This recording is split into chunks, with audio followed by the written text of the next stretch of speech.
Bonjour à tous, bienvenue pour cette quatrième séance de formation du district 15-20. Le thème que nous allons débattre aujourd'hui est celui de la Fondation Rotarienne, notre fondation. Comme d'habitude, pendant les 20 premières minutes, nous allons exposer ce sujet, puis nous aurons 20 minutes pour répondre à vos interrogations sur la fondation et les 20 dernières minutes pour échanger sur le Rotary en général. Donc, le thème d'aujourd'hui est celui de notre fondation. Gérard va, dans un premier temps, rappeler l'histoire et le fonctionnement de la fondation, puis je ferai le tour des différents types de subventions et enfin, Nathalie vous prouvera la nécessité de poursuivre nos efforts pour vaincre la polio. Je laisse la parole à Gérard. Merci Bruno. Histoire et fonctionnement, la partie que je vais maintenant vous présenter. Commençons par visionner un petit film d'une durée de 4 minutes 33 sur l'historique et les actions du Rotary.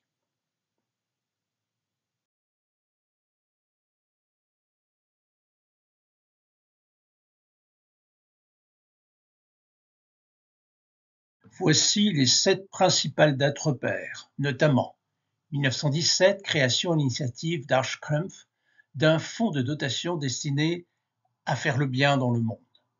1929, première subvention de la Fondation de 500 $ à la Société nationale pour les enfants handicapés. 1990, création du système SHARE.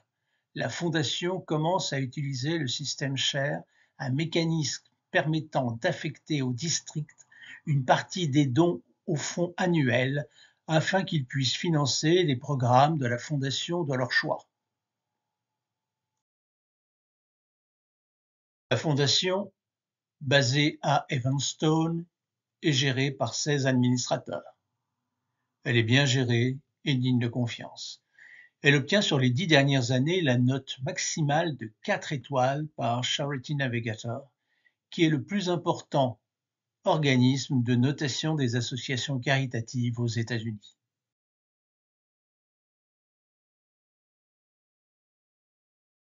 Ces ressources proviennent exclusivement de dons et legs et alimentent différents fonds. Un fonds de dotation solide et essentiel à la poursuite de la mission du Rotary. Le fonds annuel est celui qui nous concerne le plus directement et sur lequel nous allons nous arrêter.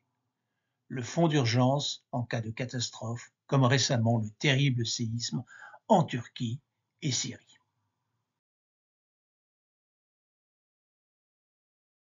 Faisons donc un focus sur le fonds annuel, le système SHARE. Il est alimenté par les dons d'un montant par rotarien préconisé de 100 $. Tous les documents et renseignements pour effectuer ces dons sont disponibles dans Paul Harris 1520, onglet Fondation, dossier.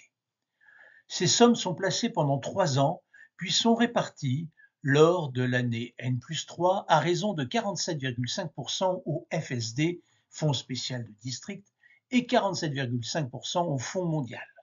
2,5% représentent les frais de gestion. Le FSD dispose de 50% de sa dotation pour les subventions de district et 50% pour abonder à hauteur de 100% des apports des clubs pour les subventions mondiales et faire des dons, polio, paix, autres districts, fonds permanents. Le Fonds mondial, quant à lui, consacre 50% de sa dotation pour abonder, dans le cadre d'une subvention mondiale, à hauteur de 80% des apports des districts. Il consacre aussi 50% à des dons. Vous visualisez en vert ce qui relève de la gestion de la fondation et en jaune du district. Voici pour terminer cette partie relative au fonctionnement de la fondation un aperçu des subventions 2021-2022.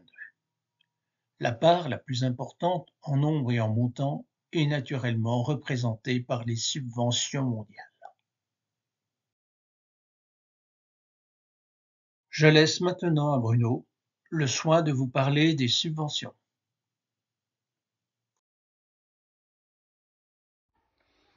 Les offres de subventions possibles grâce à la Fondation sont d'une part les subventions de district, dont l'enveloppe annuelle est d'environ 20 000 $, la même enveloppe pour les subventions mondiales initiées par les clubs du district ou aidant d'autres districts, les subventions de soutien comme les catastrophes naturelles, la paix, enfin depuis peu, un programme d'économie d'échelle pour 2 millions de $ par an qui a soutenu une action de lutte contre le paludisme en Zambie.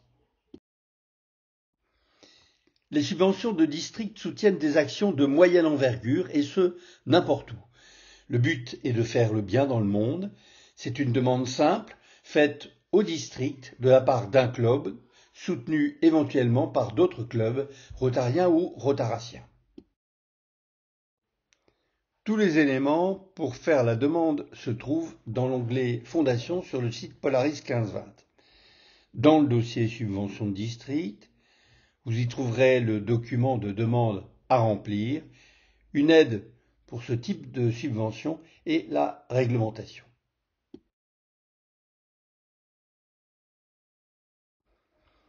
Ce document détaille l'action, l'implication des rotariens et le budget alloué. La part demandée au district ne peut excéder 50% des apports des clubs et est fonction de l'enveloppe disponible chaque année et du nombre de demandes.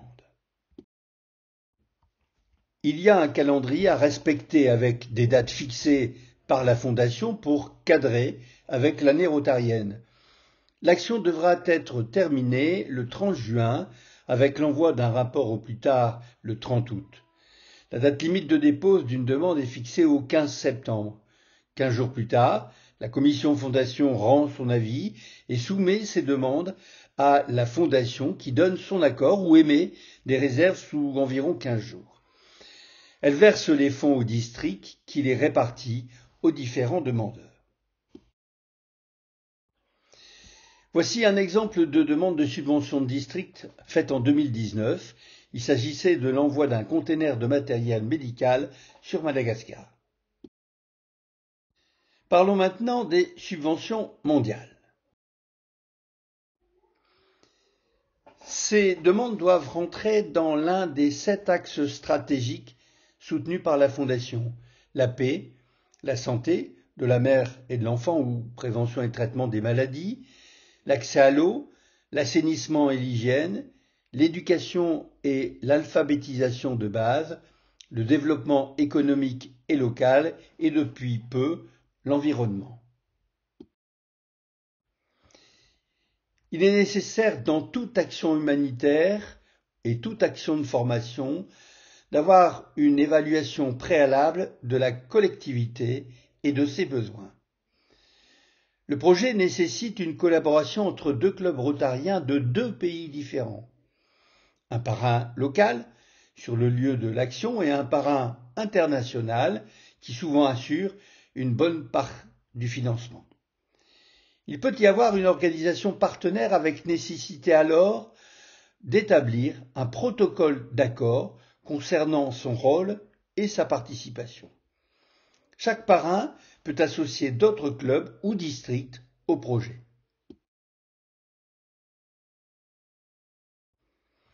Vous trouverez sur Polaris toutes les documentations concernant les subventions mondiales dans l'onglet Fondation, avec un document spécifique qui cadre chaque axe stratégique. La demande se fait en ligne, n'importe quand sur My Rotary, dans le centre de subvention de l'onglet Fondation. Vous cliquez sur Demande de subvention et créez un dossier de demande de subvention mondiale qui peut être complété et modifié à tout moment. Il y a 12 étapes et quelques règles rigoureuses comme un montant minimum de 30 000 $, une autorisation demandée de tous les districts impliqués, des garanties concernant l'entretien et la pérennité, un calendrier de l'action et surtout une bonne gestion des dépenses avec la réalisation de rapports à la Fondation au minimum tous les ans et un rapport final à la fin de l'action. Voici un exemple de subvention avec comme organisation partenaire l'Agence de l'eau Artois-Picardie.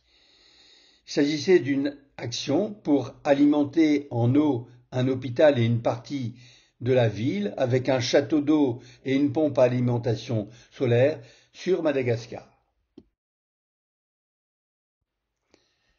Un autre exemple avec le montage financier pour réhabiliter le secteur chirurgical de l'hôpital Landsui à Madagascar qui vient d'être autorisé. 6 clubs du district ont participé ainsi que le club de la Louvière en Belgique. 3 districts ont contribué et il est habituel que les districts apportent un soutien de 100% aux apports des clubs. La fondation abonde à hauteur de 80% les apports uniquement des districts. Dans le cas présent, il a été demandé moins à la fondation que ce que l'on aurait pu avoir. On peut aussi avoir d'autres partenaires et une contribution des bénéficiaires locaux. C'est une contribution de plus de 100 000 $ du Rotary et de sa fondation qui, avec la participation d'une association humanitaire aragoise de 130 000 $, permet de couvrir ce projet de 230 000 $. On peut au maximum multiplier par 2,8 les apports des clubs. Depuis 2013, c'est 1,350 milliard $ qui ont été investis. Cela représente 130 millions par an, avec une augmentation constante du nombre de demandes, 2066 en 2021. Je passe la parole à Nathalie qui va maintenant vous parler de l'action rotarienne pour éradiquer la poliomyélite dans le monde. Le programme Polio Plus d'éradication de la poliomyélite a été lancé en 1985 sur l'initiative du Rotary International. Il a permis une diminution de plus de 99% du nombre de cas. Il y en avait 350 000 par an avant 1988 et dans plus de 125 pays. 2 poliovirus sauvages ont déjà été éradiqués, le PVS2 en 2015, les derniers cas étaient en Inde, et le PVS3 en 2019, dernier cas au Nigeria. Pendant la pandémie de Covid, l'arrêt des vaccinations pendant 4 mois a multiplié par 5 le nombre de cas de poliomyélite. L'arrêt de ce programme entraînerait un retour à plus de 200 000 cas par an en une dizaine d'années. Et donc, tant qu'il restera un ou plusieurs cas de polio, il faudra continuer les campagnes de vaccination. L'IMEP, ou l'Initiative mondiale pour l'éradication de la poliomyélite, a fait paraître en 2022 un plan stratégique qui prévoit cette éradication en 2026, avec d'une part l'éradication du dernier poliovirus sauvage et d'autre part l'arrêt de la circulation et des flambées de poliovirus circulants dérivés de souches vaccinales. Je vous propose de faire un bilan des avancées et des espoirs pour ces 2 types de virus de la poliomyélite. Commençons par le poliovirus sauvage. Le dernier type, le PVS1, reste endémique dans 2 pays, l'Afghanistan et le Pakistan. Vous avez ici la situation à gauche pour 2020 et à droite celle pour l'année dernière, 2022. Sur ces 2 cartes, les cas sont représentés par les petits personnages. La nette diminution de leur nombre est évidente, 140 en 2020 et 22 en 2022. La circulation du virus diminue aussi. Les triangles correspondent aux prélèvements environnementaux positifs, 504 en 2020 et 63 en 2022. Et aussi, le virus s'affaiblit. Les différentes couleurs correspondent à des lignées génétiques différentes. Il y en avait 8 en 2020, il n'en reste plus que 2. Une des raisons de cette belle évolution est la reprise de la vaccination en Afghanistan, et cela fonctionne plutôt bien, avec par exemple 6 millions d'enfants vaccinés début décembre 2022. C'est aussi le cas au Pakistan. Un cas a été déclaré en février 2023 dans la zone où étaient concentrés les cas l'année dernière. Une campagne de vaccination locale porte à porte a immédiatement été faite et une campagne nationale a été programmée du 12 au 14 avril. Le nombre de cas est historiquement bas. Nous pouvons raisonnablement penser que le virus sauvage vit ces derniers moments. La deuxième facette correspond au cas de poliomyélite dû au poliovirus circulant dérivé des souches vaccinales. Il y a 2 types de vaccins contre la poliomyélite. Le vaccin polio injectable inactivé, qui est utilisé pour les vaccinations de routine, et le vaccin polio oral, qui est vivant et atténué. Ce vaccin oral est indispensable pour endiguer les poliovirus, parce que l'immunité qu'il procure bloque la transmission du virus, ce que ne fait pas le vaccin injectable. Cependant, le vaccin oral a le défaut d'être instable génétiquement. La souche vaccinale se multiplie dans le tube digestif des enfants non immunisés qui viennent de le recevoir, et il est éliminé dans l'environnement avec leur sel. Dans les zones où l'immunisation n'est pas suffisante, il peut être ingéré par d'autres enfants ou personnes non vaccinées. Au passage, ces personnes seront vaccinées, on peut dire passivement. Et ainsi, la souche vaccinale peut continuer à circuler tant qu'il y a des personnes non immunisées qui peuvent l'ingérer. Avec le temps, il peut muter plusieurs fois et, à terme, en 12 à 18 mois, il peut retrouver sa pathogénicité et donc être à l'origine d'une flambée de cas de polio. L'année dernière, il y a eu 830 cas de poliomyélite à virus dérivé d'une souche vaccinale, essentiellement en Afrique. La majorité des cas se situaient dans 3 zones, pour plus de la moitié au sud-est de la République démocratique du Congo, au nord du Nigeria et au nord du Yémen. L'espoir d'en finir avec la circulation et les flambées de ces virus dérivés de souches vaccinales vient de l'utilisation depuis mars 2021 d'un nouveau vaccin, le NVPO2. La souche de ce vaccin a été développée pour être moins mutagène. Depuis son utilisation progressive dans les campagnes de vaccination, un peu plus de 600 millions de doses ont été utilisées. Sa meilleure stabilité génétique a été confirmée. Il n'y a eu qu'une seule flambée liée à ce nouveau vaccin en 2 ans maintenant. Il donne même un meilleur taux d'immunisation. Dans 25 des 28 pays où il a été utilisé, 2 campagnes de vaccination ont suffi à stopper les flambées alors qu'il en fallait 4 avec le vaccin oral historique Sabin. Pour en finir avec la polio, la stratégie de l'IMEP se décline en 4 points essentiels. Intensifier son action dans les zones où le virus circule encore, améliorer la rapidité et la qualité de la riposte aux flambées, cibler les enfants 0 dose, c'est-à-dire ceux n'ayant reçu aucune vaccination, et prioriser au maximum le vaccin anti-polio inactivé.